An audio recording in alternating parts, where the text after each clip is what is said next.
Jibril, seperti kepada Nabi Muhammad. Cuma 3 itu. Jadi tidak pernah Tuhan seperti ajaran pagan. Tuhan mau bicara maka dia jadi manusia. Tidak ada kayak gitu. Kalau Tuhan itu menjadi manusia, maka tidak butuh utusan udah. Cukup dia turun sendiri. Tidak butuh Yesus. Tidak butuh Musa. Tidak butuh Nabi Muhammad. Langsung aja seperti Dewa Wisnu menjelma jadi Krishna. Udah cukup. Tapi bukan samawi seperti itu gitu loh. Yang kedua, kata Meme, yang Tuhan pernah bicara langsung cuma 2. Dengan Musa dan dengan Isa katanya. Loh, kalau Tuhan bicara kepada Isa secara langsung menurut Meme, kenapa kamu mentuhankan Isa? Atau Yesus? Katanya Yesus bicara langsung dengan Allah. Kenapa tidak mentuhankan Allahnya saja? Ya, kenapa harus mentuhankan Yesusnya? Padahal kamu imani bahwa Tuhan bicara langsung dengan Yesus. Tapi utusan yang kamu tuhankan, kan lucu. Yang kedua, samawi itu ya, biar kamu tidak tersesat. Kenapa kok ada ajaran samawi dan di luar samawi pagan? Apa ciri-cirinya pagan dengan samawi? Saya tadi sudah menjelaskan Al-Quran Perjanjian Lama, Perjanjian Baru. Kenapa Al-Quran Perjanjian Lama, Perjanjian Baru Tuhan itu esa? Karena di luar samawi Tuhan itu rata-rata tidak esa. Karena dewa-dewa itu banyak. Misalnya dewa yang terkenal itu 3 biasanya. Walaupun banyak tapi yang terkenal 3. Sehingga ajaran samawi memperkenalkan Tuhan Esa. Supaya beda gitu loh. Contohnya, kalau di Roma itu dewa yang terkenal Jupiter, Juno, Minerva. 3. Tri. Kalau di Yunani dewa yang terkenal Zeus, Hera, Athena. Tri. Di Arab, di Mesir, dewa yang terkenal itu 3. Herus, Osiris, Isis. Tri. Di Arab, dewa yang terkenal adalah Lata, Uzza, Manat. Tri.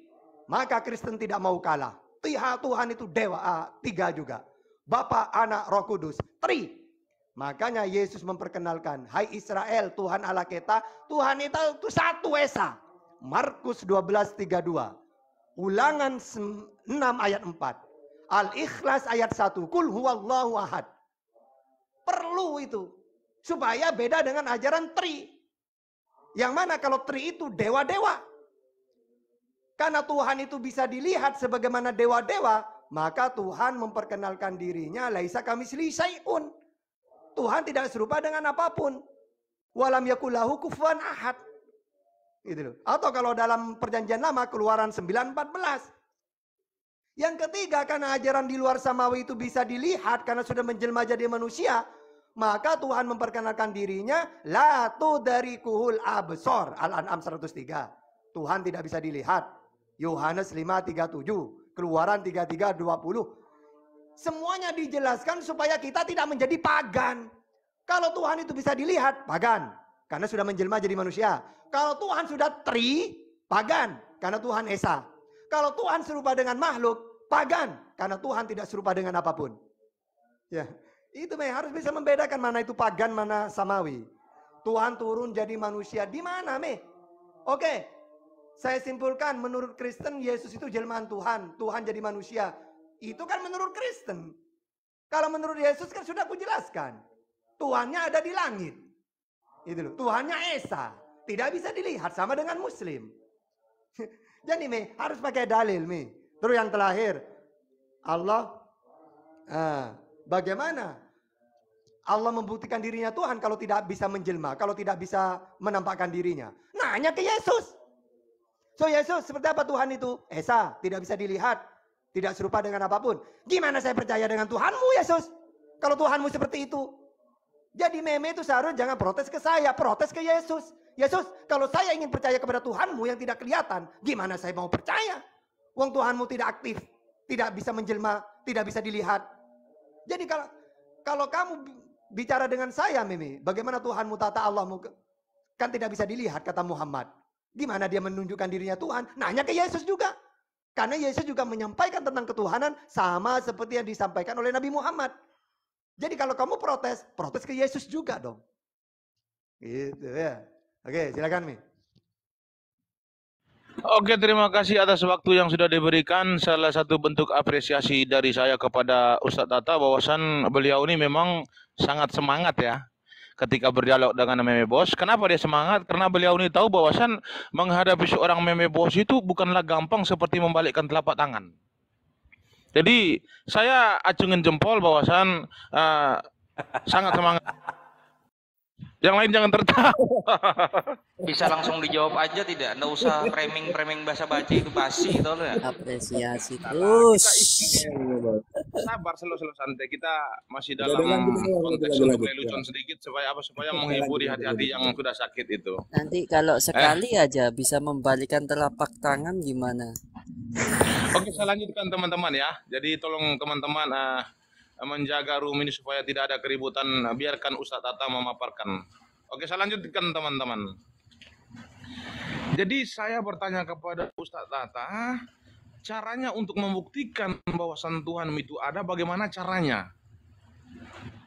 Ini saya menyampaikan secara detail ya. Mudah-mudahan teman-teman ini gampang untuk mencerna dengan baik. Muhammad itu masuk ke dalam gua, satu orang pun tidak ada yang menjadi saksi, sama seperti yang dilakukan Musa ataupun juga nabi-nabi sebelumnya. Lalu Muhammad keluar dari dalam gua, dia menyampaikan kepada sahabat-sahabatnya yang tunggu di luar, dia mengatakan bahwasan saya tadi itu berbicara dengan Jibril. Siapakah Jibril ini? Ternyata Jibril ini adalah sosoknya itu, hakikatnya itu adalah roh. Nah, ini menyampaikan kepada saya secara detail bahwasan Tuhan kita itu bernama Allah. Dan Tuhan kita yang bernama Allah ini adalah Maha Kuasa, Maha Besar, Maha Segalanya, Maha Pencipta. Lalu Muhammad menyampaikan kepada sahabat-sahabatnya, lalu sahabat-sahabatnya mempunyai inisiatif untuk dicatat dan mereka mendokumentasikan menjadi sebuah kitab. Lalu setelah menjadi sebuah kitab, mereka wartakan kepada orang-orang secara generalisasi. Yang menjadi persoalan ini, bagaimana cara kita menguji bahwasan Muhammad ini berbicara tidak bohong? Ingat baik-baik teman-teman, dengar apa yang saya katakan ya. Bagaimana cara untuk menguji Muhammad bahwasan dia itu berbicara tidak bohong tentang apa yang diklaim oleh dia di dalam Gua Hira? Kalau Musa, sudah kita pastikan tadi bahwasan ketika Musa mengklaim berbicara dengan Tuhan, lalu Tuhan memberikan sebuah ekstensi kepada bangsa Israel secara generalisasi dan secara kasat mata, maka dari situlah bangsa Israel meyakini bahwasan apa yang disampaikan Musa tidak berbohong. Artinya mereka percaya bahwasan Musa berbicara tidak bohong. Lalu bagaimana cara Allah Subhanahu wa taala untuk membalikkan keadaan bahwasan Muhammad ini tidak berbicara bohong kepada orang-orang, bahwasan dia itu benar-benar berbicara dengan Jibril, dan Jibril ini menyampaikan bahwasan Allah Subhanahu wa taala adalah Tuhan dan alam semesta. Saya mempertanyakan ini secara simpel saja, tolong dijawab. Silakan Ustaz Tata, dijawab.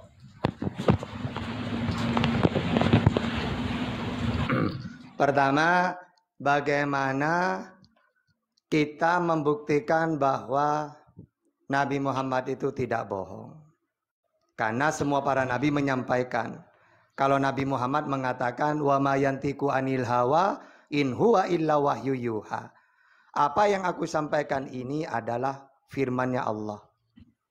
Begitu juga Yesus mengatakan, Yohanes 12:50, bahwa dia menyampaikan firman Tuhan. Jadi bagaimana keduanya ini kita harus percaya bahwa mereka ini tidak bohong. Maka saya dalam hal Islam ingin menyampaikan secara Islam. Untuk bohong atau tidaknya, maka apa yang disampaikan itu harus utuh. Misalnya, Nabi Muhammad mengatakan wa ma yantiqu anil hawa in huwa illa wahyu yuha.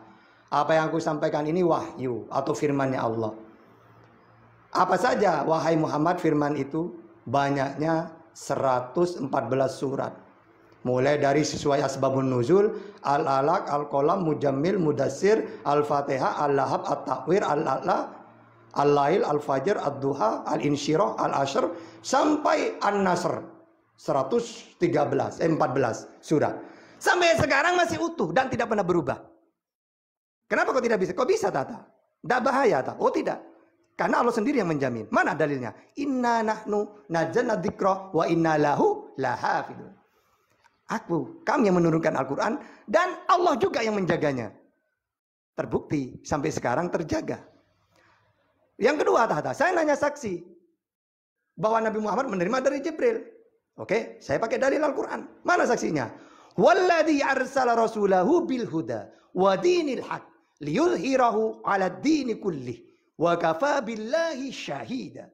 Dialah yang mengutus rasulnya dengan membawa petunjuk dan agama yang hak agar dimenangkannya terhadap semua agama, dan cukuplah Allah sebagai saksi.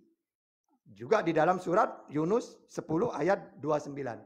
Fakafa billahi syahidam bainana wa bainakum in kunna an ibadatikum lagafilin. Kalau ayat yang tadi ya surat 48 28. Hebat dong saksinya ya. Langsung Allah sendiri. Sekarang Yohanes 17:7. Sebab segala firman yang kau sampaikan kepadaku telah kusampaikan kepada mereka. Bahwa dia mengaku utusan menyampaikan firman-Nya Tuhan. Siapa saksinya? Yesus menerima firman dari Tuhan. Silakan. Dan berapa jumlahnya? Kalau Islam, Al-Quran 113 surat. Sekarang berapa? Apa saja? Berapa surat? Berapa jumlahnya? Yang diterima oleh Yesus. Siapa saksinya? Jumlahnya dulu berapa?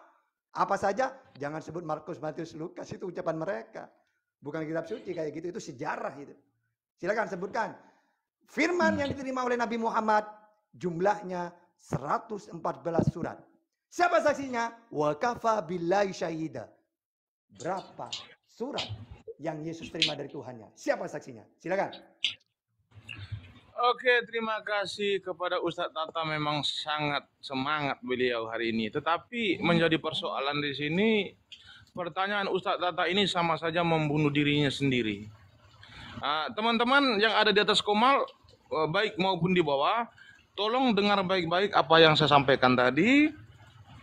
Bahwasan salah satu bentuk eksistensi Tuhan itu adalah menunjukkan kemahakuasaan kepada manusia secara langsung. Supaya apa? Supaya manusia itu yakin bahwasan apa yang disampaikan oleh para nabi itu adalah sebuah kebenaran, bukan sebuah kebohongan. Dengar baik-baik ya. Saya ingin mentausiah kalian supaya apa? Supaya kalian itu tidak jatuh dalam dosa. Yang kalian akan dengar jawaban. Kan kamu nanya ke saya pakai dalil jawabnya. Ketika pertanyaan itu saya kembalikan ke Meme, punya dalil enggak? Kasih waktu saya untuk menjawab, sabar, santai. Kita sambil mengopi ya, jangan terlalu buat ini menjadikan sebagai ajang panas-panasan, tetapi kita menjadikan ini sebagai satu pemberitaan firman Tuhan untuk menyelamatkan jiwa-jiwa yang tersesat. Saya lanjutkan sedikit lagi. Bukan begitu, Bos Meme, harus pakai dalil kita, Bos Meme. Bukan begitu. Oke, saya lanjutkan lagi. Jadi begini ya, di zaman Musa, salah satu bentuk Tuhan untuk meyakinkan kepada manusia bahwa Nabi itu berbicara tidak bohong. Dengan cara apa? Dengan cara bereksistensi menjadi makhluk. Apa yang dia bereksistensi? Dia menjadi awan ataupun api. Dan itu disaksikan oleh bangsa Israel pada zaman itu secara generalisasi. Itulah salah satu bentuk Tuhan untuk meyakinkan kepada manusia bahwa Nabi itu berbicara tidak bohong. Nah, sekarang di zaman Yesus lagi harus kita uji. Saya sudah katakan kepada kalian bahwasan mengimani kitab suci itu jangan hanya menggunakan ego, tetapi akal dan logika manusia itu harus dipakai. Karena musuh terbesar akal dan logika adalah ego manusia. Saya lanjutkan lagi ya, tolong dengar baik-baik ya. Di zaman Yesus, apa yang diklaimkan oleh Yesus? Yesus mengatakan begini, aku dan Bapakku itu adalah satu. Siapa yang melihat aku, dia telah melihat Bapakku. Lalu dia mengatakan bahwasan aku telah turun dari surga.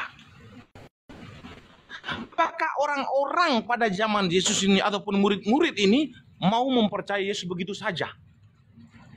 Lalu Yesus dengan gamblang mengatakan begini, segala firman kepadaku telah kusampaikan kepada mereka.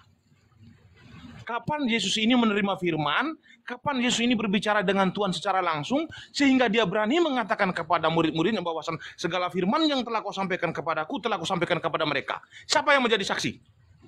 Tidak ada. Artinya mereka ini dalam keraguan-raguan tentang apa yang disampaikan oleh Yesus.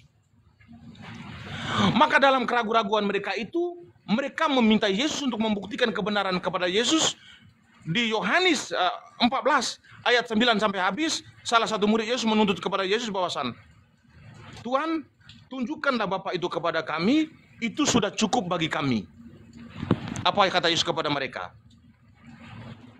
Telah sekian lama aku bersama kamu, Filipus, tetapi engkau tidak mengenal aku. Barang siapa melihat aku, dia telah melihat Bapakku. Berani sekali Yesus mengatakan demikian. Tetapi apa? Murid-muridnya masih dalam keraguan-raguan tentang apa yang disampaikan oleh Yesus. Maka cara satu-satunya Tuhan untuk menguatkan orang Israel pada zaman itu ataupun murid-murid Yesus dengan cara apa?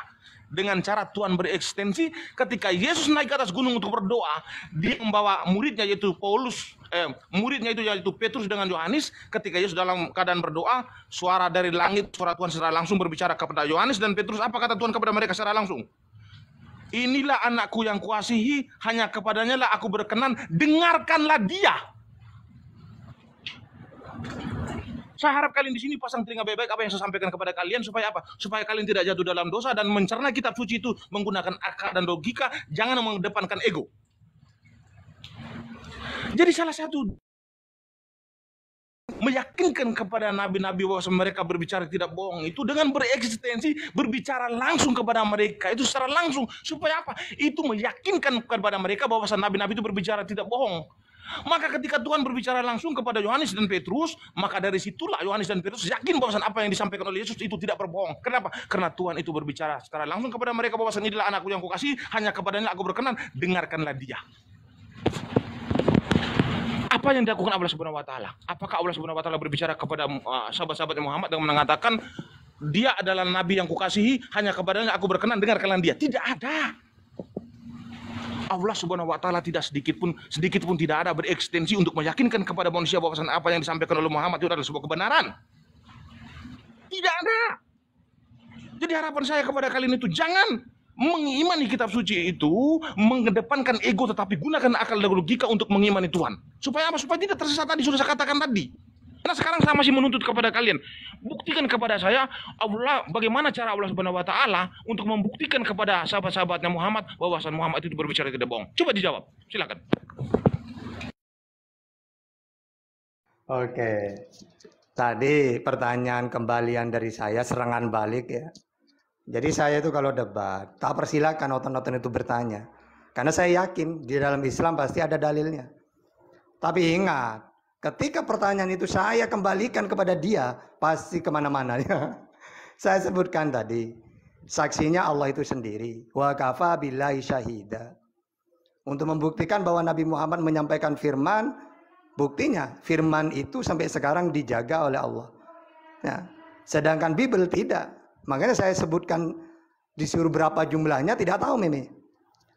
Ini saya bantah satu-satu.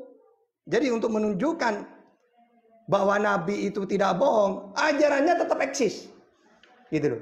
Misalnya umat Islam karena dalam Al-Qur'an disebutkan tiada Tuhan selain Allah, At-Taghabun ayat 13, Al-Mu'minun 116. Sampai sekarang umat Islam mengakui tiada Tuhan selain Allah. Berarti tidak bohong Nabi Muhammad itu.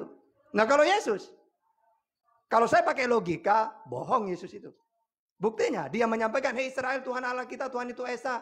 Maka pengikutnya Trinitas. Kata Yesus, oleh Bapakku yang di langit, ternyata menjelma kata Kristen. Berarti, mana yang sesat ini, Kristen atau Yesus?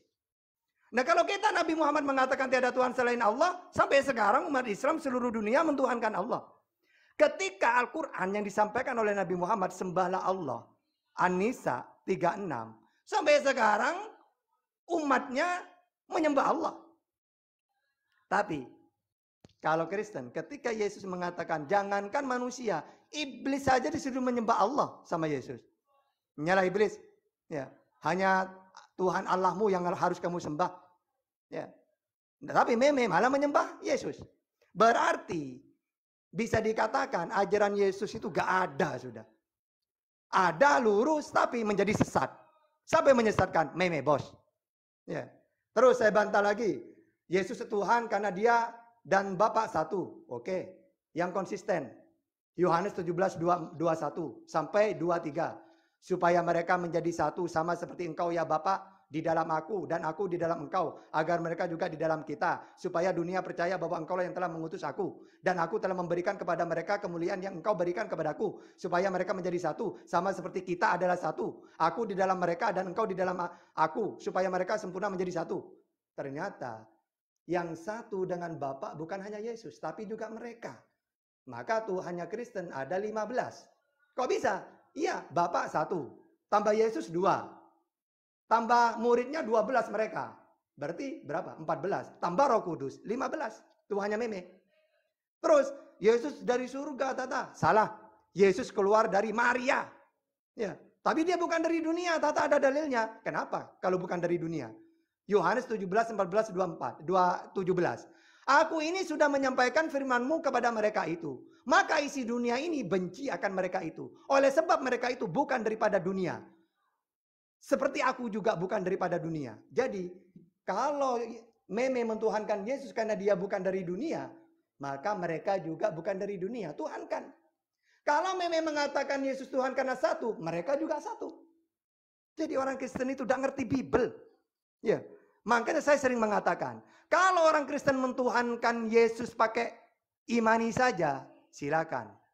Apologet Muslim tidak ikut campur. Tapi ketika Kristen mentuhankan Yesus pakai Bible, maka ya apa? Lawannya tahta. Karena memang musuhnya Kristen itu Bible itu sendiri. Ya, yang terakhir apa tadi? Barang siapa yang melihat Bapa, melihat Yesus, melihat Bapa. Nah, ini kalau dalam Islam ibaratkan gini. Nabi Muhammad menceritakan bahwa Tuhan itu esa, tidak bisa dilihat, tidak serupa dengan apapun. Lalu gimana kita mau mengimani? Ya. Kan saya ingin melihat. Loh, wong Tuhan tidak bisa dilihat kok ingin melihat Tuhan. Cukup melihat ciptaannya. Jadi melihat Yesus karena Yesus ciptaan sama dengan melihat Allah. Kalau dalam Islam, tafakkaru fi khalqillah wala tafakkaru fi datillah. Tidak usah kamu melihat Allah. Allah tidak bisa dilihat, cukup lihat ciptaannya. Makanya umat Islam kalau melihat Yesus misalnya hebat. Subhanallah. Lihat gunung-gunung yang indah tinggi. Subhanallah. Kenapa kok subhanallah? Takjub. Karena ingin melihat Allah tidak bisa. Lihatlah ciptaannya. Barang siapa yang melihat Yesus, melihat Allah. Sama dengan dalil Al-Quran. Hadis itu sebenarnya. Tapi karena Kristen tidak paham tentang kitab suci. Ngawur. Berarti melihat Yesus sama dengan melihat Tuhan katanya. Nah itu ya. Banyak kesalahan orang-orang Kristen karena tidak paham. Inilah anakku. Ya katanya, dengarkanlah dia. Dia itu sebagai apa? Sebagai Tuhan apa sebagai utusan Tuhan? Kalau cuma dengarkanlah dia, sama dengan Al-Quran. Atiullah wa atiur Rasul. Taatlah kepada Allah dan taatlah kepada Rasul, Nabi Muhammad. Maksudnya dengarkanlah dia itu, kalau kamu taat kepada Allah, ya dengarkan Yesus, ucapannya dia. Karena dia penyampai firman dariku. Sama seperti Nabi Muhammad. Kalau kamu mengimani kepada Allah, ikuti ucapan Nabi Muhammad karena dia penyampai firman. Dengarkanlah dia. Sama Yang namanya Nabi itu disuruh dengarkan. Masa disuruh ingkarin? Kan tidak mungkin. Gitu ya. Silakan Ayo lanjut. Iya, luar biasa. Memang sangat menyejukkan hati apa yang disampaikan oleh Ustadz Tata ya. Teman-teman di bawah, tolong dengar baik-baik ketika Meme Bos bertausiah ya. Sediakan kopi 1 gelas. Untuk yang siapkan teh ya, karena memang sore hari ini memang untuk menikmati suasana tausiah dari Meme Bos ini memang secangkir teh dan kopi itu adalah salah satu bentuk untuk memuaskan diri kita ketika kita menikmati salah satu diskusi yang terbaik ini. Saya lanjutkan lagi paparan saya. Jadi begini saya ingin sampaikan kepada teman-teman. Sebenarnya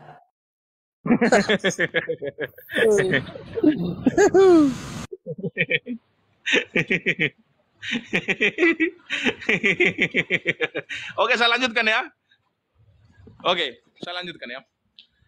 Sebenarnya silakan saya lanjut, jangan ikutan ketawa lah. Oke, saya lanjutkan. Jadi begini.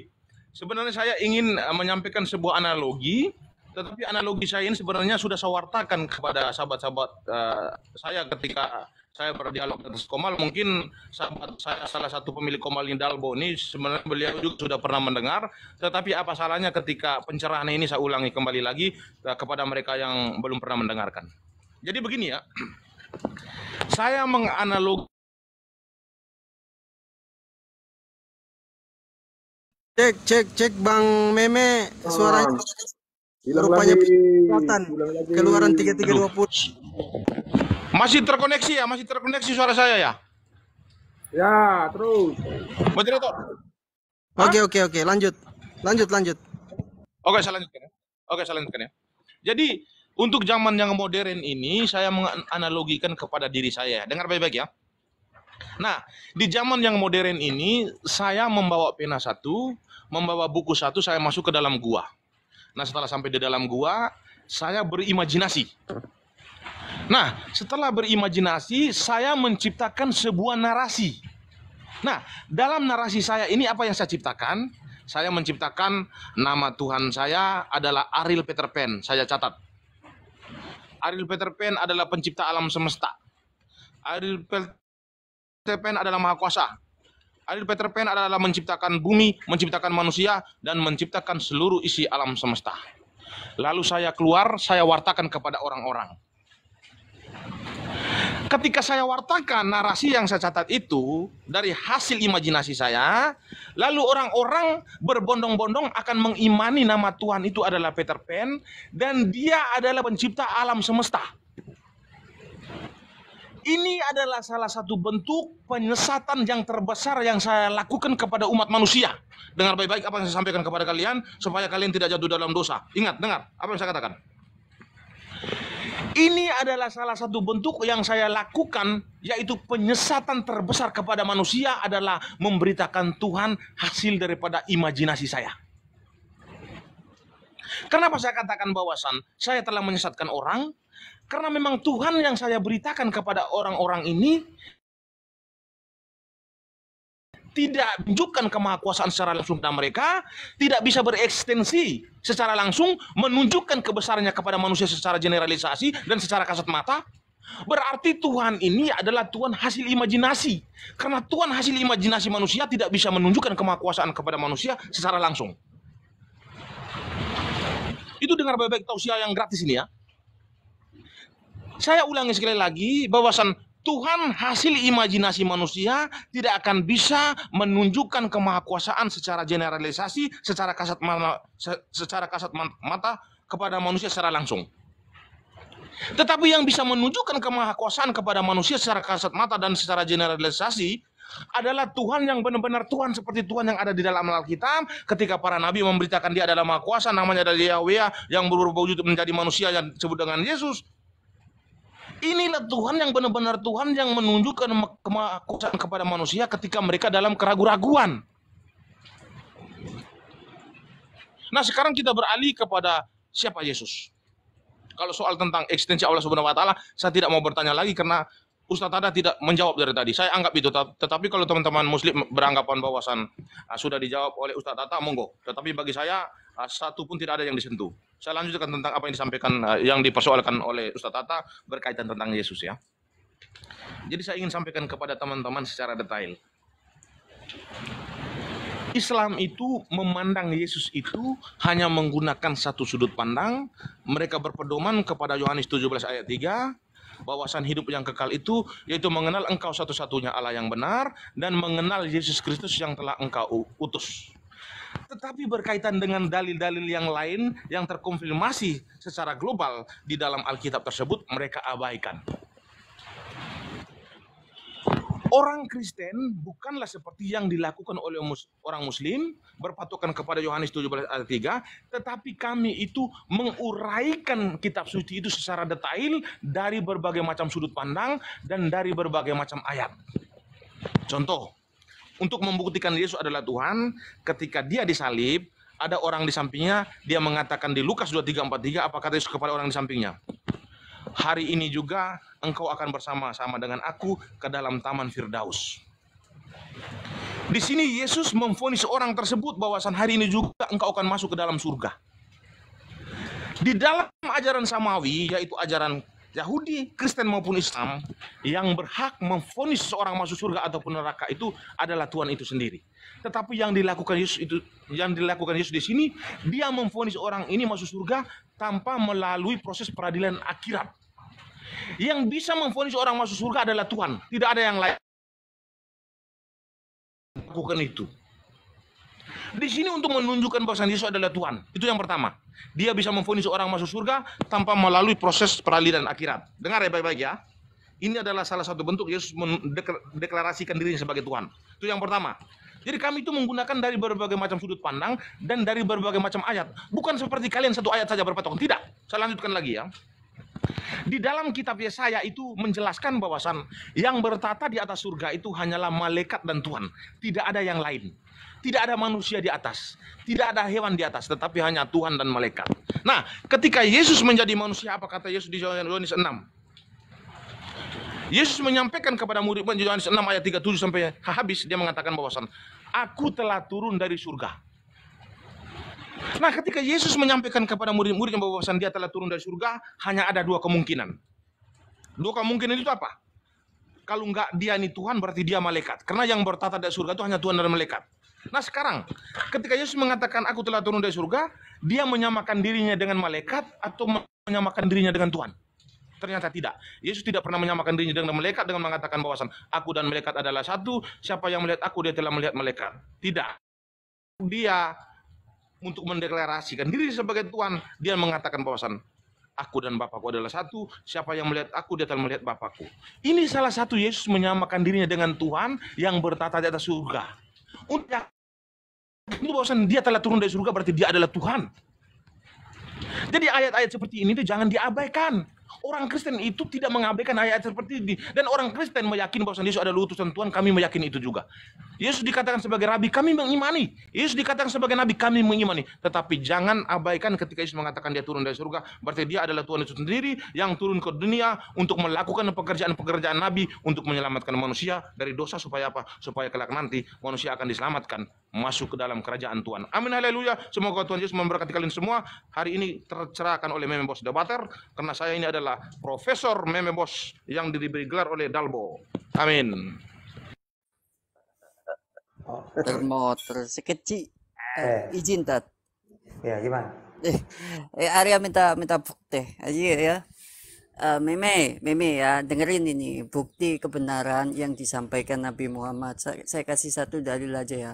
Surat Ar-Rahman ayat 19 dan sampai 20. Di situ dikatakan bahwa ada dua lautan yang bertemu ya, dan mereka tidak akan melampaui satu sama lain. Posisinya banyak di Madura sudah terjadi itu. Nah, masalahnya Nabi Muhammad ini seorang pelaut enggak? Ya kalau Popeye pelaut, Paulus itu pelaut itu, pernah menyeberangi lautan itu, menentang Yesus tuh. Sekarang gini Meme ya, pertanyaannya Ustadz Tata itu mana yang ditanya, mana firman yang segala firman yang diberikan dari Bapak itu, berapa ayat begitu ya Ustadz Tata ya?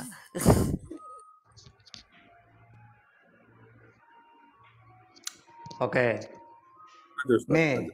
Untuk Meme, jangan lagi bicara tentang menerima firman di gua lalu menyampaikan siapa Tuhan, apalah banyak. Ingat Rasulullah menerima wahyu itu di gua itu cuma 5 ayat. Itu pun kata ulama sebagai pelantikan bahwa dia menjadi seorang nabi. Jadi ayat itu Iqra bismi rabbikal ladzi khalaq, khalaqal insana min 'alaq, Iqra wa rabbukal akramul ladzi 'allama bil qalam, 'allamal insana ma lam ya'lam. Itu doang. Untuk ribuan selanjutnya bukan di gua lagi. Jadi enggak masalah. Ya, menerima wahyu pertama kali firman Tuhan di gua. Karena memang coba baca 1 Raja-Raja 19 ayat 9. Elia juga masuk ke gua lalu menerima firman Tuhan. Enggak masalah.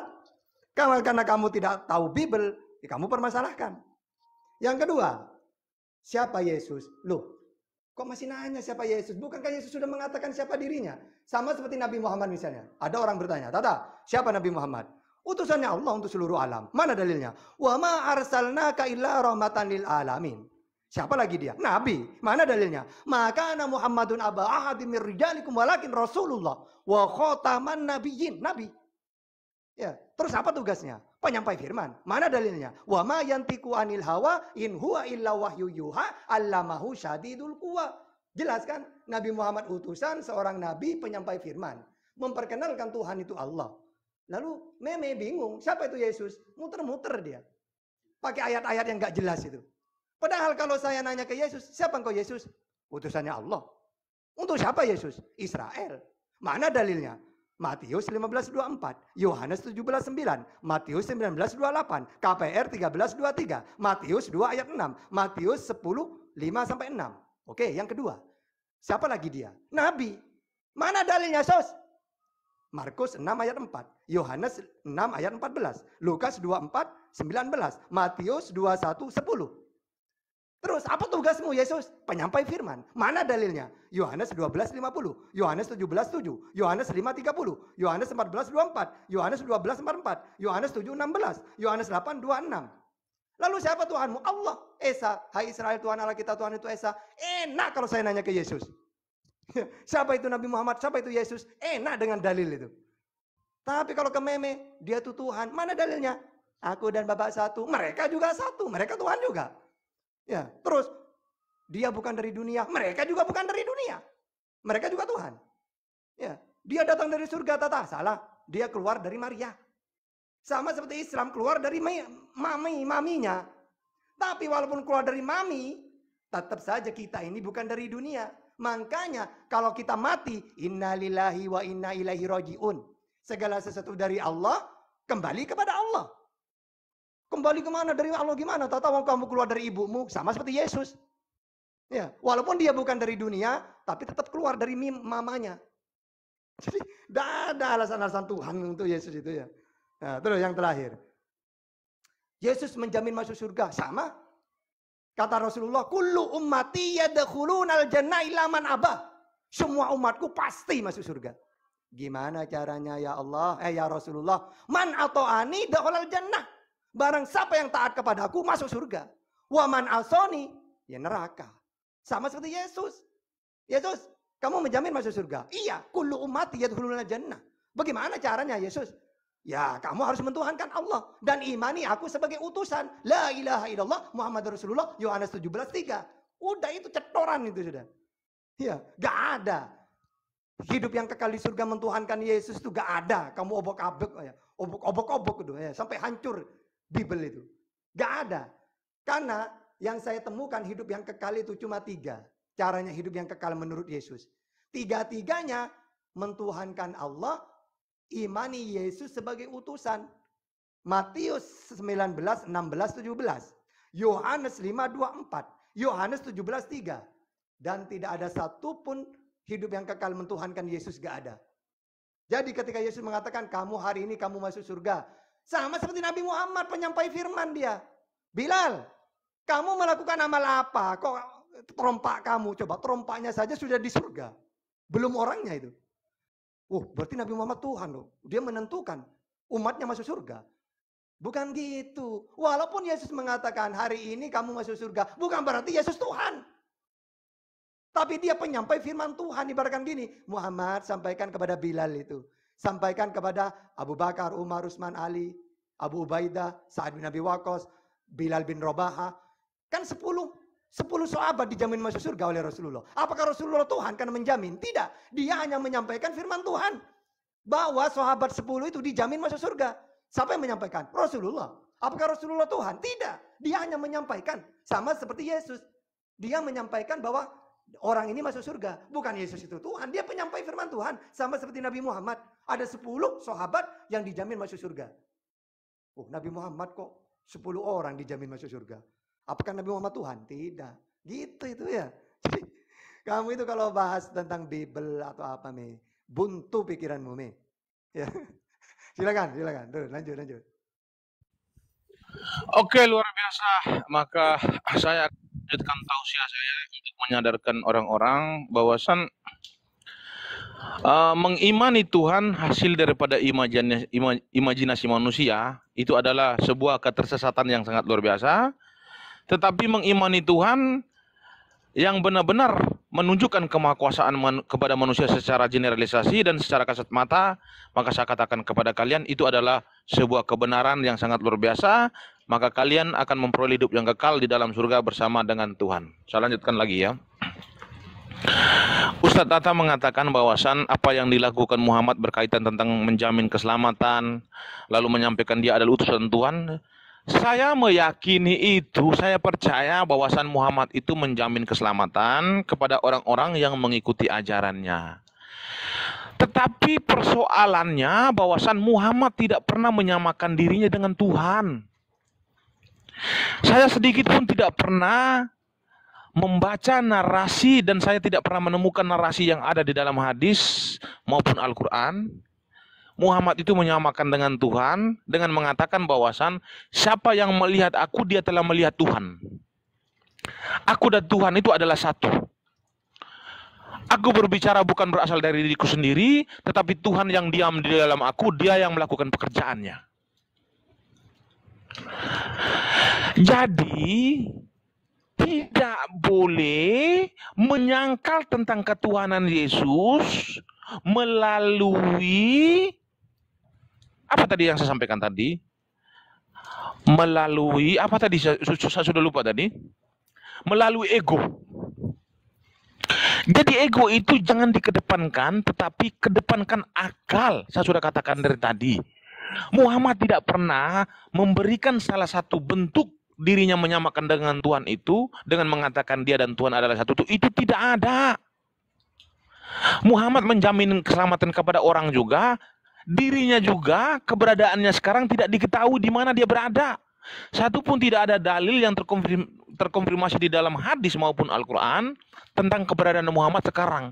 Tetapi yang kita temukan di dalam hadis, Muhammad itu dikubur ke bawah tanah. Jadi ketika Ustadz Tata mengatakan pada zaman itu Muhammad menjamin orang itu masuk surga, iya benar, saya yakin. Muhammad menjamin orang masuk surga. Tetapi ketika dia menjamin orang masuk surga, keberadaan sang penjamin ini di mana sekarang? Kalau Yesus sudah pasti.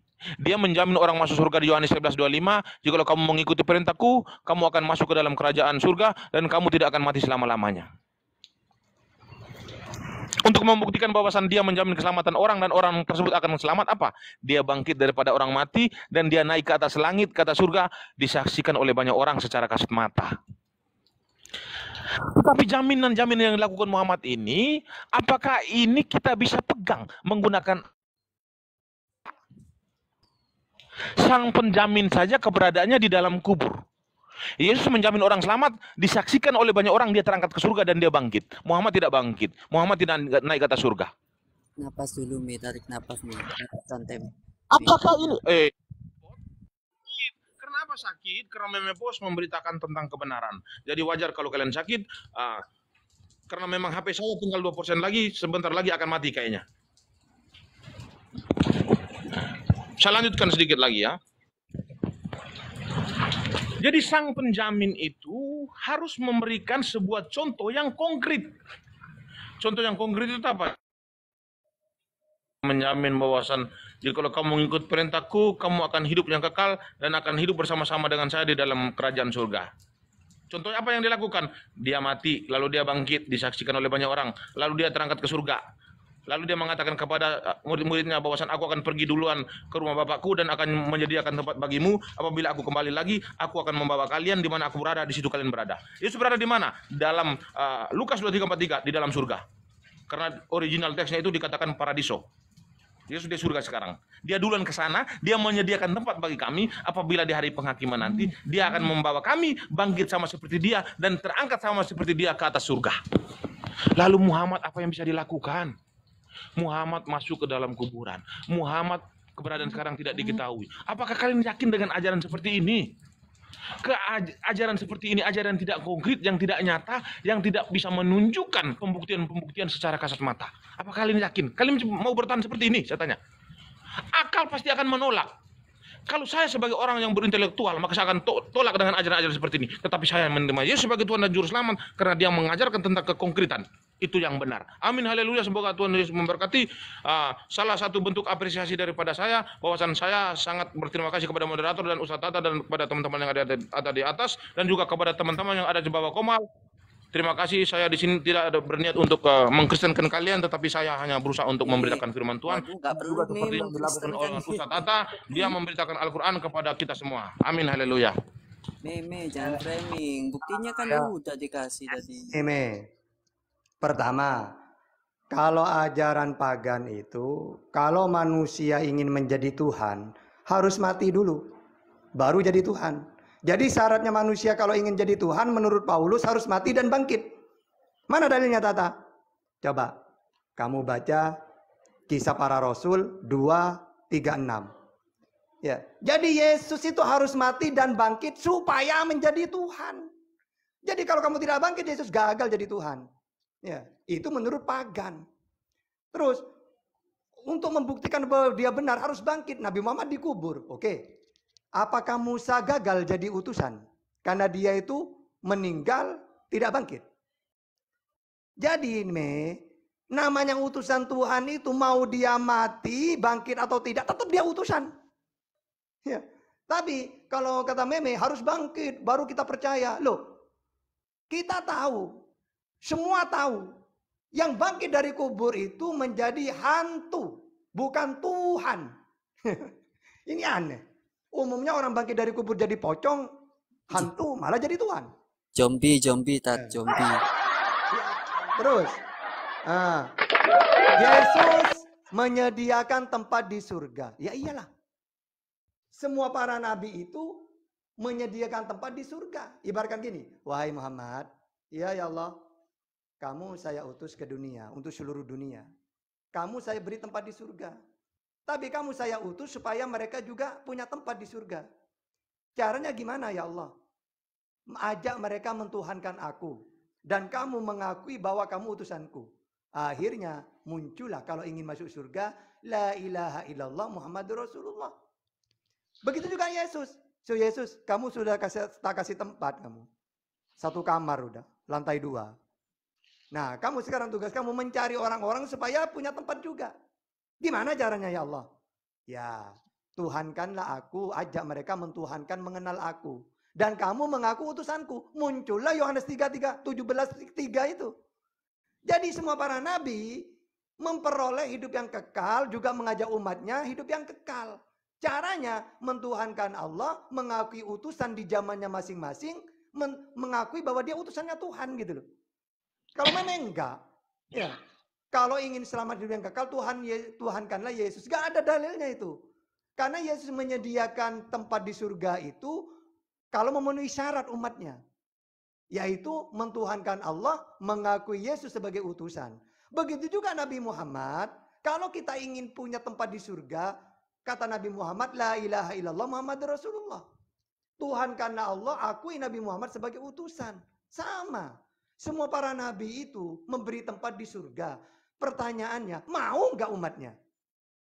Yesus memperkenalkan Tuhan, mengakui dirinya utusan kepada Israel. Israel menolak. Berarti yang menolak ini tidak punya tempat di surga. Begitu juga Nabi Muhammad. Nabi Muhammad memberi tempat di surga, asalkan la ilaha illallah Muhammad Rasulullah. Orang kafir tidak mau. Ya tidak mau, tidak mempunyai tempat mereka ini. Jadi sama ya, semua para nabi itu. Gitu. Ini masih ada ini, Pak. Banyak orang mati suri ya, kok nggak jadi Tuhan? Untung nggak jadi Tuhan, banyak orang mati suri. Ya tat, beda pasien boleh ya, Petra. Ya silakan, mau tak gilir semuanya ini, ayo sampai. Silakan Bang Petra, silakan. Mau nanya? Oke, saya tangkap ya. Ingat ya, kalau sama Tahta boleh diskusi, boleh hanya bertanya boleh tentang Islam. Khusus untuk orang Kristen tapi. Silakan. Mau diskusi? Oke, silakan tanggapannya Pak Petra.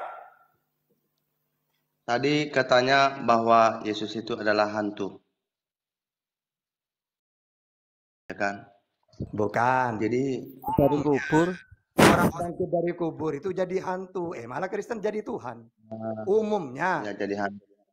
Oke. Kan iya kan, kalau ada Sekarang orang, gini Bang, ketika di rumah saya, desa saya ada orang meninggal, lalu dia bangkit dari kubur, pocong, takut orang-orang itu. Tapi kalau ketemu meme bos, Tuhan bangkit gitu paling. Silakan. Oke. Oke, saya jawab ya. Kita buka di dalam Yohanes 20 ayat 24. Perikopnya Yesus menampakkan diri kepada Thomas. Tetapi Thomas, seorang dari ke-12 murid itu yang disebut Didymus, tidak ada bersama-sama mereka ketika Yesus datang ke situ. Maka kata murid-murid yang lain itu kepadanya, "Kami telah melihat Tuhan." Tetapi Thomas berkata kepada mereka, "Sebelum aku melihat bekas paku pada tangannya, dan sebelum aku mencucukkan jariku ke dalam bekas paku itu, dan mencucukkan tanganku ke dalam lambungnya, sekali-kali aku tidak akan percaya." 8 hari kemudian, murid-murid Yesus berada kembali dalam rumah itu, dan Thomas bersama-sama dengan mereka.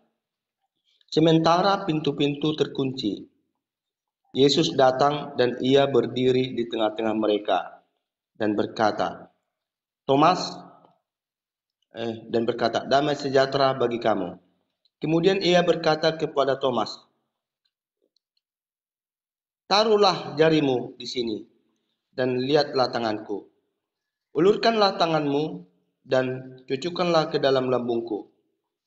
Dan jangan engkau tidak percaya lagi, melainkan percayalah." Thomas menjawab dia, "Ya Tuhanku dan Allahku." Kata Yesus kepadanya, "Karena engkau telah melihat aku, maka engkau percaya. Berbahagialah mereka yang tidak melihat namun percaya." Jadi jelas bahwa Yesus itu adalah Tuhan dan Allah. Di dalam Matius 12, di dalam Matius 12 ayat yang ke-8. Karena Anak Manusia adalah Tuhan atas hari Sabat. Jelas ya? Baru Lukas 11 ayat yang Lukas 2 ayat yang 11.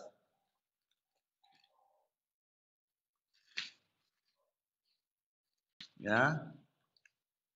Lukas 2 ayat yang ke-11. "Hari ini telah lahir bagimu juru selamat, yaitu Kristus Tuhan di kota Daud." Yohanes 13 ayat 13.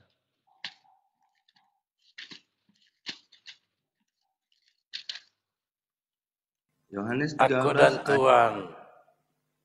"Kamu menyebut aku guru dan Tuhan, dan katamu itu tepat, sebab memang akulah guru dan Tuhan." Dah. Sudah? Pakai kacamata, Bang Peserta. Sudah, Pak Petra? Dah. Pak Pet, ya silakan Ustaz Tata. Oke, kita tes saja dulu ya. Yang namanya Tuhan itu kan Yesus sudah menceritakan. Coba saya tes satu-satu. Ketika Yesus mengatakan, "Aku akan pergi kepada Bapakku dan Bapakmu, Allahku dan Allahmu." Saat itu kan Yesus di dunia. Bapaknya ada di mana? Allah itu. Ya. Yesus itu adalah Bapa sendiri. Berarti ada di dalam dirinya. Ya, karena dia di dunia adalah seorang pengajar. Mengambil dalam rupa manusia. Ketika dia mengajar, ia akan menceritakan dan menjelaskan bagaimana mengenal Allah. Sekarang dalam Matius 18:19 atau dalam Matius 2:39, oleh Bapakku yang di surga. Siapa lagi di surga itu? Iya, memang dia mengatakan berarti ada dua. Dengar, Bapa itu Yesus sendiri. Saya jawab Iya, itu ya. kan Yesus di dunia saat mengucapkan itu Bapaknya di surga. Berarti ada dua Tuhan. Bukan satu. Yang mana? Yang di surga atau yang di dunia itu? Ini jawabannya ya. Silakan. Jawabannya. Yohanes 14. Hmm. Ya. Saya bacakan ya. Hmm. Janganlah gelisah hatimu. Percayalah kepada Allah. Percaya jugalah kepadaku. Atiullah Di wa rumah Rasul. Bapakku banyak tempat tinggal. Jika tidak demikian, tentu aku mengatakannya kepadamu. Sebab aku pergi ke situ untuk menyediakan tempat bagimu. Dan apabila aku telah pergi ke situ, telah menyediakan tempat bagimu, aku akan datang kembali dan membawa kamu ke tempatku, supaya di tempat di mana aku berada, kamu pun berada. Ya, berarti di dunia ada Yesus, di surga ada Allah, gitu ya. Betul, Pak. Dan Berarti kemana aku pergi? Terus pertanyaannya, yang mana yang menjadi Tuhan? Tunggu, Pak. Yang, hah? Tunggu, Pak. Dan kemana aku pergi, kamu tahu jalan ke situ. Kata Thomas kepadanya, Tuhan, tunjukkanlah Bapa itu. Tuhan, kemanakah? Tuhan, kami tidak tahu kemana engkau pergi. Jadi Ya, bagaimana kamu tahu langsung jalan jawab ke situ? aja, langsung jawab. Jadi yang Tunggu, Pak. harus saya tuhankan Bapak yang di surga atau Yesus itu? Tunggu, Pak, jelas. Tunggu. Jalan ke situ. Kata Yesus kepadanya, Akulah jalan kebenaran dan hidup. Tidak ada seorang pun yang datang kepada Bapa kalau tidak melalui aku. Sekiranya kamu mengenal aku, pasti kamu juga mengenal Bapakku. Sekarang ini kamu mengenal Dia dan kamu telah melihat Dia. Kata Filipus kepadanya, Tuhan, tunjukkanlah Bapa itu kepada semua kami. sudah saya jelaskan dari tadi ya. Sekarang Kenapa? langsung inti aja. Ini sudah saya jelaskan dari tadi itu. Sekarang Ini gini aja. lagi, ini sekali. Enggak. Ini jawaban ini. Kata Filipus Ya, kepada silakan. Tuhan, tunjukkanlah Bapa itu kepada kami. Itu sudah cukup bagi kami. Kata Yesus kepadanya, telah sekian lama aku bersama-sama kamu, Filipus, namun engkau tidak mengenal aku. Barang siapa telah melihat aku, ia telah melihat Bapa. Jadi sekalipun Sudah. Yesus itu Bapa ada di dunia ini, bukan berarti kebapaan dia di surga kosong. Oh, berarti ada dua ya. Di surga ada Bapa, di dunia ada Yesus saat itu gitu. Iya. Dua-duanya Tuhan. Satu. Loh, Yesus saat itu kan di dunia. Di surga ada Bapa ya?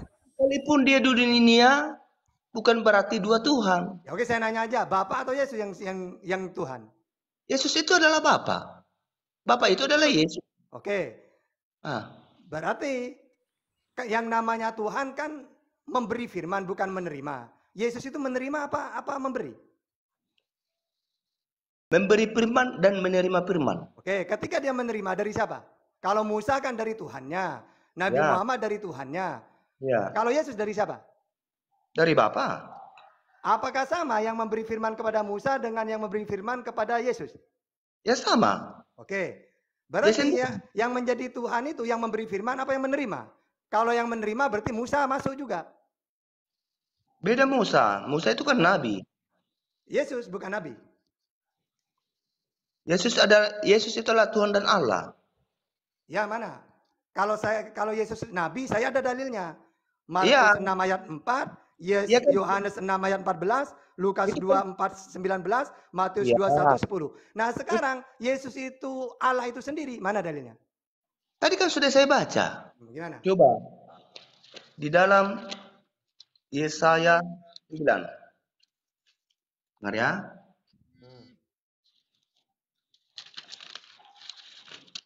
Ya. Sebab seorang anak telah lahir untuk kita, seorang putra telah diberikan untuk kita, lambang pemerintahan ada di atas bahunya, dan namanya disebutkan orang, penasihat ajaib, Allah yang perkasa. Musa juga disebut Allah. Ini, dengar ya. Allah yang perkasa. Musa juga disebut Allah. Dengar dulu. Penasihat ajaib, Allah yang perkasa. Udah? Ini menjawab yang tadi. Bapa yang kekal. Di zaman dulu, orang yang menerima firman Tuhan itu disebut Allah juga. Coba baca Keluaran 7 ayat 1. Berfirmanlah Tuhan kepada Musa, lihat aku mengangkat engkau sebagai Allah Ya. bagi Fir'aun. Dan saudaramu Harun sebagai nabi. Oke, jadi Musa juga Allah. Nah sekarang Tunggu dulu. sekarang inti ya pakai dalil ya. Di mana tadi? Islam, gini gitu, tunggu dulu. Keluaran Islam berapa? mengakui Yesus sebagai utusan. Ingat ya, Islam mengakui Yesus sebagai utusan. Pertanyaannya, kalau ingin hidup yang kekal di surga, mengakui Yesus sebagai apa?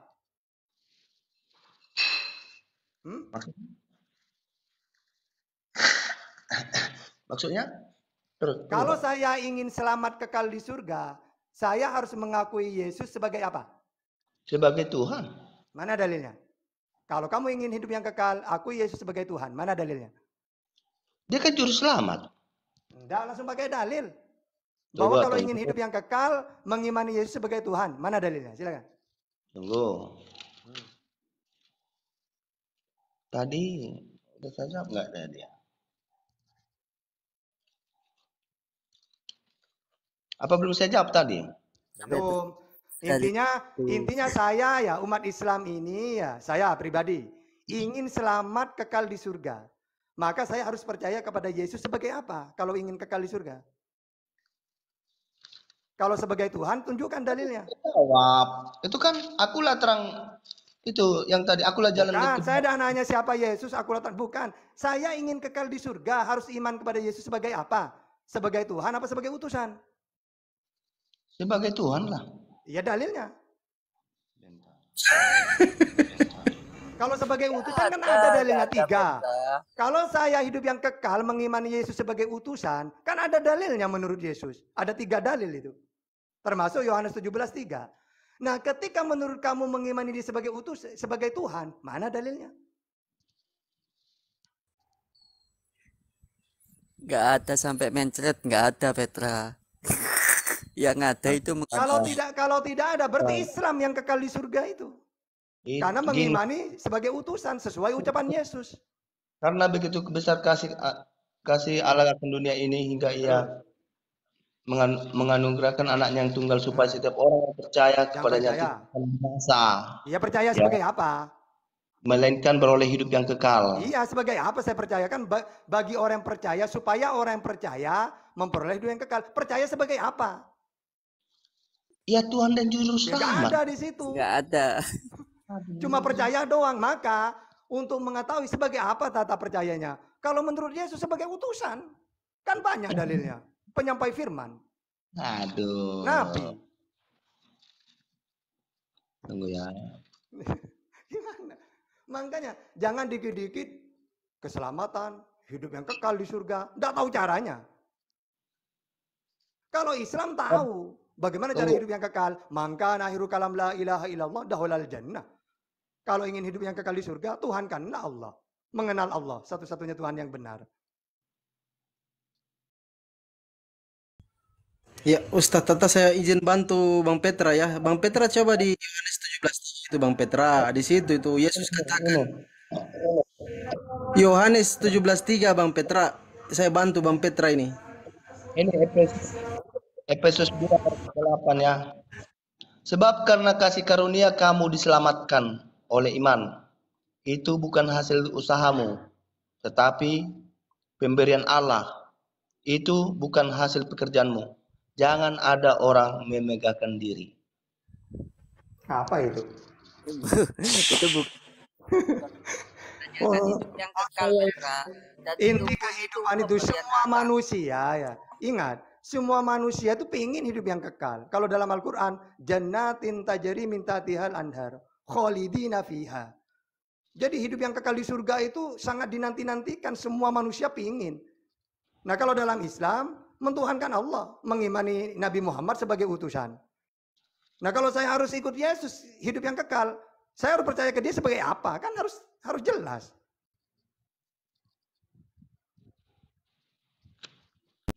Petra, saya bantu kamu Petra. Kita berteman dulu ini 2 menit. Yohanes 17:3 Petra, buka cepat. Saya bantu kamu ini. Bukan. Dia percaya Tuhan. udah tahu Bang Ben. Ya. Bang Fandi udah tahu, cuman nggak mau buka dia. Ya. Temanmu Orang lagi Dengar, setiap orang yang tidak tinggal di dalam ajaran Kristus, tetapi yang melangkah keluar dari situ tidak memiliki Oke. Ajaran Yesus itu Allah. kalau ajaran Nabi Siapa Muhammad, tinggal di dalam ajaran itu, ia memiliki bapa maupun anak. Kalau dalam Islam ya, kalau kita ingin ikut ajaran Nabi Muhammad, maka Nabi Muhammad memerintahkan mentuhankan Allah. Kalau ajaran Yesus diperintah mentuhankan siapa? Dirinya atau Allah? Silakan. Yesus itu kan Allah. Coba, ada nggak dalilnya? Hai Israel Tuhan Allah kita. Ya aku sendiri, ada nggak? Tadi kan pengakuan Thomas kan ada jelas. Kan jelas ayatnya. Hai Israel Tuhan Allah kita, Tuhan itu Esa. Jadi kata Yesus Tuhan itu Allah. Itu kan jelas tadi kan? Gimana? Ya Tuhanku dan Allahku. Loh, kalau cuma Allahku, Musa juga Allah. Di mana ditulis? Loh, bahwa Musa itu Allah. Baca Dimana? Keluaran 7 ayat 1. Coba, Keluaran 7 ayat 1. Keluaran 7. Ayat 1. Siapa itu? Ayo, Musa itu. Salah Bapak ini mengartikannya. Keluaran 7 ayat 1 coba. Iya, enggak salah Bapak? Ya silakan lah. Gimana? Iya. Udah yakin Bapak ini? Udah yakin. Ini coba baca. Kontra. Nanti saya Keluaran 7 ayat 1. Aduh. Nah, berfirmanlah Tuhan kepada Musa, lihat, aku mengangkat engkau sebagai Allah bagi Firman. Iya, gitu. Siapa? Musa juga diangkat Allah. menjadi Allah. Hah? Musa diangkat oleh Tuhan menjadi Allah. Emang ini artinya itu, aduh Bapak. Aduh, ini. gimana sih? Oh, kitabnya sendiri tidak paham.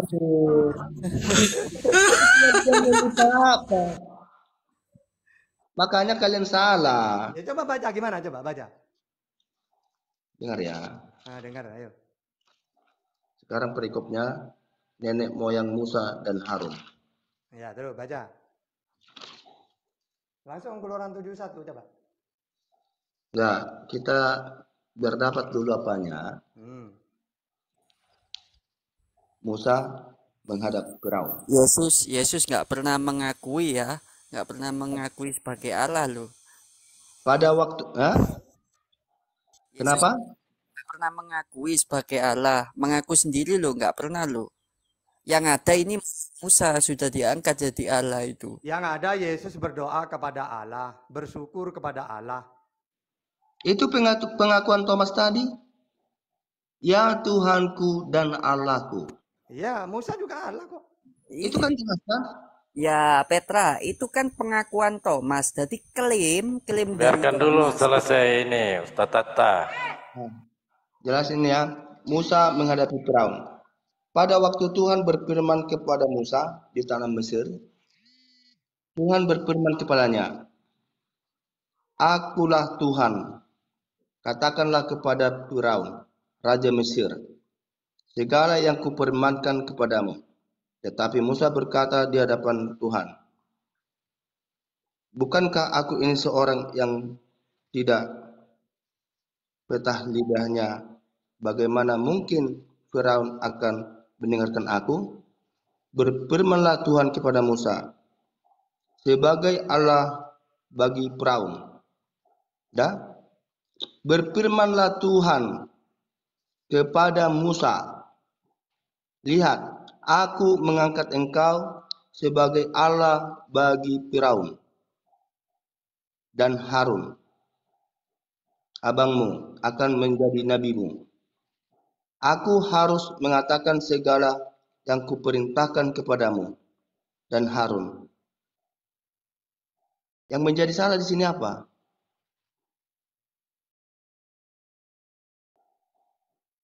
Halo. Ya kamu mikir sendiri Petra. Yang salah di sini apa? Di bawah udah tahu. Menurut Thomas, Yesus Allah. Nah, kalau Musa menurut Tuhan sendiri dia Allah. Lebih hebat Musa. Karena yang mengangkat. Kalau Yesus yang mengangkat dia sebagai Allah, Thomas. Kalau Musa yang mengangkat dia sebagai Allah, Tuhan sendiri. Firman Tuhan kepada Musa, dia mengaku Allah bagi Firaun. Iya. Berarti Musa itu Allah. Thomas dengan Tuhan lebih tinggi mana, Petra? Aduh, alah. Keluarkan dulu Bang Ustadz Tata, bagus. Coba baca. Coba, maka firman Tuhan kepada Musa. Bahwa sesungguhnya engkau telah kujadikan seperti... Dengar Pak, ini pengakuan Tuhan sendiri. Bahwa dialah Allahnya siapa itu? Firaun itu. Ya udah. Kan jelas kan? Musa Bukan sebagai Allah, terus Harun sebagai nabi. Jadi jelas di sini. Pemahaman kalian di sini beda. Bukan seperti itu. Ini kan firman Tuhan kepada Musa. Bahwa Tuhanlah mengaku sebagai Allah. Untuk Allahnya Firaun. Sesungguhnya engkau Musa telah kujadikan seperti Allah.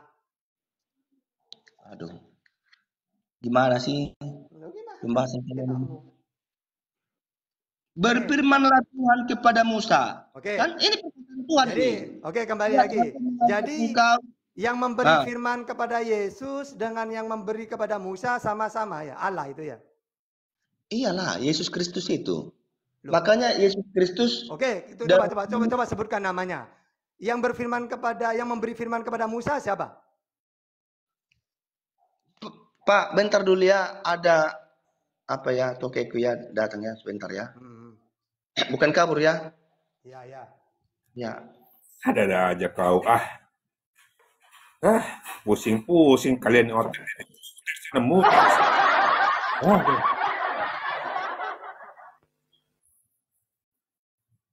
Waduh, parah. Baca Maliaki 4:4 itu. Ini outtem juga ini. Parah outtem ini. Aduh.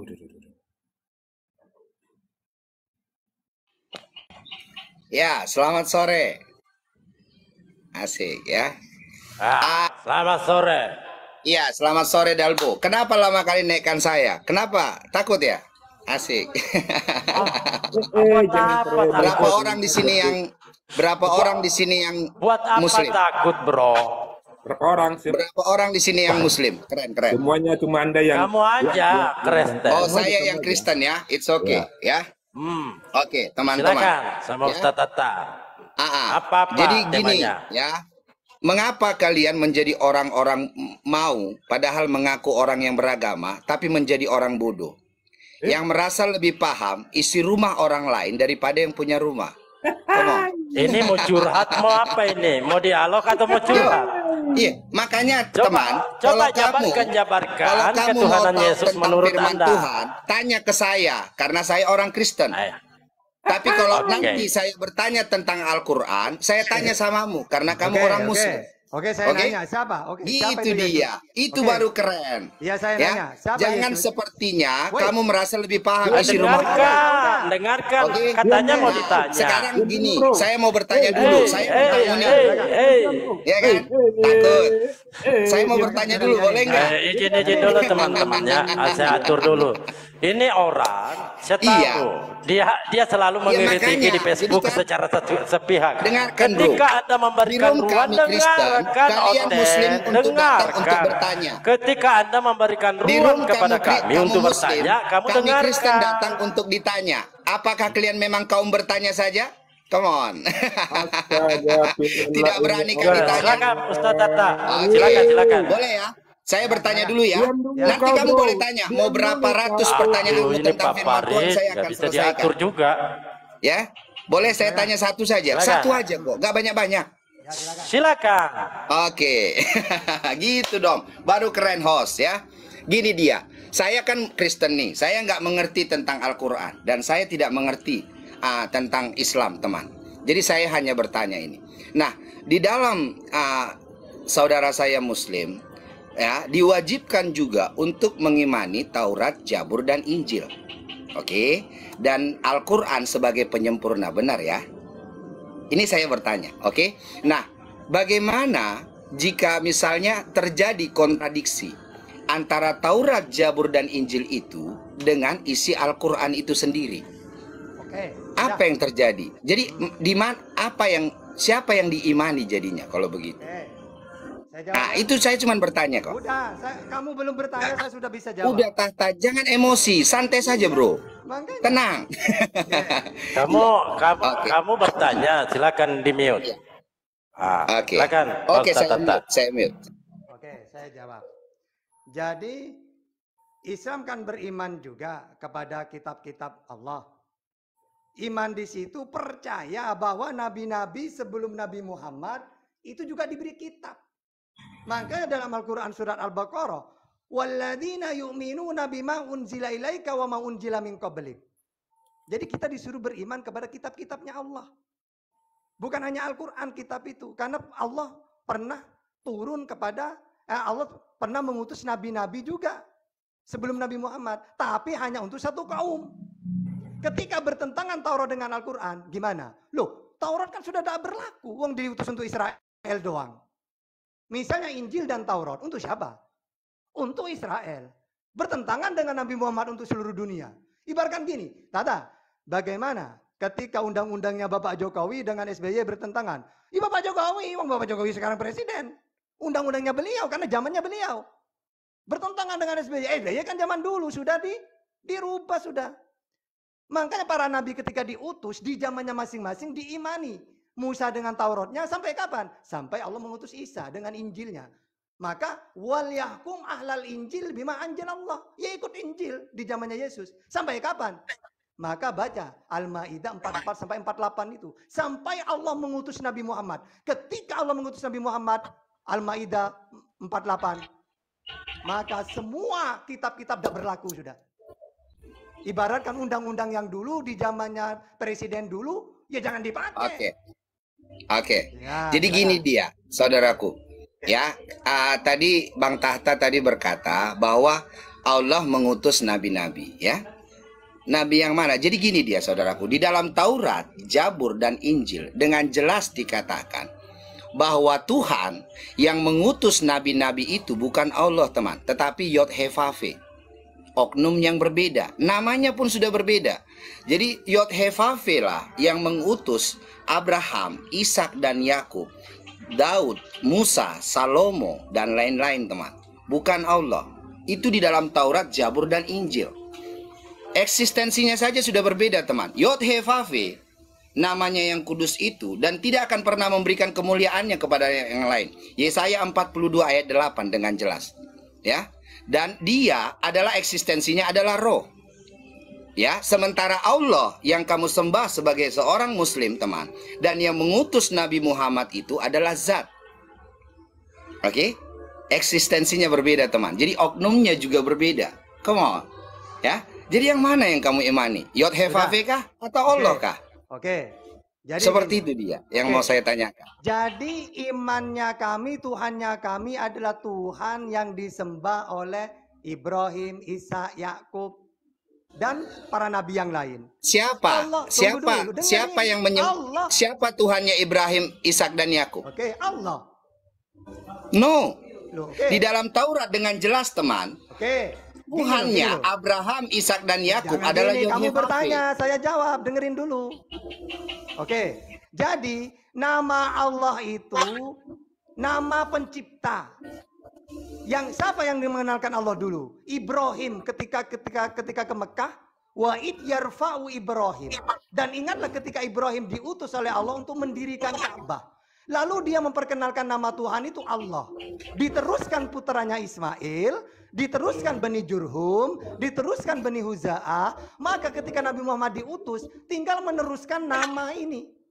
Makanya dalam Al-Quran, bahwa Tuhannya para nabi itu sama. Makanya coba baca Al-Baqarah 133. Am kuntum syuhada id hadara Yaqubal maut. Il qala li banihi ma ta'buduna min ba'di. Qalu na'budu ilahaka wa ilaha abaika Ibrahima wa Ismaila wa Ishaqa ilaha wahida wa nahnu lahu muslim.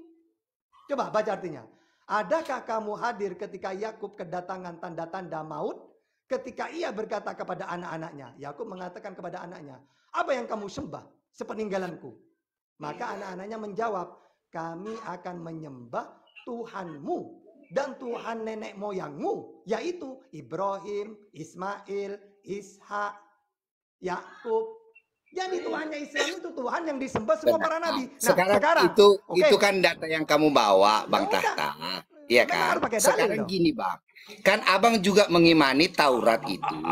Gini, saya tengahi dulu, Bang Lipin. Bang Lipin, dengarkan dulu saya tengahi. Anda kan bertanya, dengarkan dulu kawan. Adalah Yod-Heh-Vav-He. Dengarkan dulu. Anda bertanya, tentu kami umat Islam menjawab melalui Al-Quran, gitu loh. Nanti Anda ditanya, silakan jawab melalui Bible. Gitu. Sekarang Tuhannya Israel kan Yahweh. Tuhannya Kristen siapa? Siapa Tuhannya Kristen? Yod-Heh-Vav-He. Bukan Yesus. Di dalam Taurat, Jabur, dan Injil dengan jelas. Yesus, bukan Yesus berarti. Itulah namanya yang kudus. Loh. Ya, Yod-Heh-Vav-He. Nah, Tuhan yang Israel, maha besar itu, kan kamu bertanya nih, saya jawab. Iya, atau belum? Yahweh apa Yesus? Jawab dulu. Nah, makanya saya jawab. Oke? Santai bro ya. Tuhan yang maha besar itu, Yod-Heh-Vav-He itu, karena kasihnya yang begitu besar akan dunia ini, ya. Oke, agar kita manusia tidak binasa, dia turun ke dunia ini berkenosis dalam original teksnya, ya, atau berinkarnasi. Makanya dalam kitab Filipi dikatakan mengosongkan dirinya. Oke, itulah mengambil rupa seorang hamba, itulah Yeshua HaMashiach itu. Diambil dari kata Yod-Heh-Vav-He, ya, yang menyelamatkan, Yeshua HaMashiach. Seperti itu, teman. Pertanyaannya, ya? Tuhannya Kristen dengan Tuhannya Israel sekarang sama apa? Sama. Oke, Tuhannya Israel kan Yahweh. Tuhannya Kristen siapa? Yod-Heh-Vav-He. Bukan Yesus. Yeshua HaMashiach itu adalah Yod-Heh-Vav-He itu sendiri. Oke. Ya? Yang mengutus Yesus siapa? Yang mengutus Yesus siapa? Nah, dengarkan ya, supaya kamu mengerti makna kata mengutus. Makanya dengarkan. Kamu bertanya atau sudah mengantongi jawaban? Kalau kamu sudah mengantongi jawaban, jangan bertanya, kantongi aja jawabanmu, kan gitu. Ya, silakan. Yang mengutus Yesus siapa namanya? Nah, makanya dengarkan teman ya. Makna kata utusan di situ, ya. Yod-Heh-Vav-He itu yang eksistensinya adalah roh, ya. Dia turun ke dunia ini berkenosis, mengambil rupa seorang hamba, mengambil rupa daging. Siapa namanya? Iya, makanya dengarkan, bro. Enggak, langsung aja. Seperti gini. Kamu di agamamu diajarkan nggak etika sih? Gini loh. Yang mengutus Musa siapa? Wah, gawat nih. Coba saya nanya dulu, yang mengutus Musa siapa? Loh, udah berani jawab. Tidak, Anda ditanya jawabnya kemana-mana. Padahal simpel pertanyaannya. Yang mengutus Yesus siapa? Makanya dengarkan, biar saya jawab. Iya, kalau jawab, kamu tidak mau mendengarkan jawaban, jangan bertanya. Sesimpel itu kok. Ya, silakan. Yang mengutus Yesus siapa namanya? Dengarkan. Baik-baik. Karena saya Kristen, bro. Jadi saya yang paling paham tentang kekristenan dan firman Tuhan itu. Aduh, mas siapa namanya yang mengutus Yesus? Nah, jadi jangan kamu ini merasa lebih paham tentang Alkitab kami Kristen. Jangan jadi orang bodoh ya. Makanya dengarkan. Kalau mau tahu isi Alkitab, tanya ke Kristen. Kalau mau tahu isi Al-Quran, tanya ke Muslim. Ya, makanya dengarkan, bro. Dengarkan. Tahta. Kok pakai woi? Nggak diajarkan etika di agamamu, Tahta. Siapa namanya? Makanya gini, dengarkan ya. Bisa jawab yang mengutus Yeshua HaMashiach itu, ya, adalah Yod-Heh-Vav-He itu. Dialah Yeshua HaMashiach itu. Yod-Heh-Vav-He itu eksistensinya roh. Pakai dalil. Iya. Makanya saya katakan Yod-Heh-Vav-He itu eksistensinya roh. Oke, roh. Nah, karena kasihnya dia turun ke dunia ini, teman, mengambil rupa seorang hamba. Di dalam kitab Filipi dengan jelas dikatakan. Langsung pakai gini loh. Oh alah. Ya udah, kau pegang aja lah jawabanmu, Tahta. Biarkan saja kau jadi orang bodoh. Biarlah kau lebih paham merasa lebih paham tentang Alkitab kami Kristen. Biarkanlah kau bodoh. Orang kalau kau bodoh juga saya tidak rugi apa-apa. Tak ajarin. Tahta, siapa yang mengutus Nabi Muhammad? Saya jawab Allah. Terus saya nanya, siapa yang mengutus Yesus? Ya itu beda kelas, bro. Beda kelas. Oke, sekarang jangan kau compare. Itu not apple to apple. Kamu paham nggak? Yesus, namanya siapa yang mengutus Yesus? Nah, makanya dengarkan. Ya, silakan. Biar saya Kristen jawab. Siapa namanya? Kan gitu. Saya ngomong, kamu nyerocos. Kan aneh. Yang mengutus Yesus siapa? Silakan. Bang Dalbo, santai saja Bang, biar naik rating kita ya Bang. Oke? Nah, nggak usah kita dan saya pun, saya tidak akan merendahkan agama Muslim, enggak. Oke. Oke, Musa dulu karena tanya. saya Yang mengutus Indonesia. Musa. Woi, yang mengutus Musa siapa? Ayo.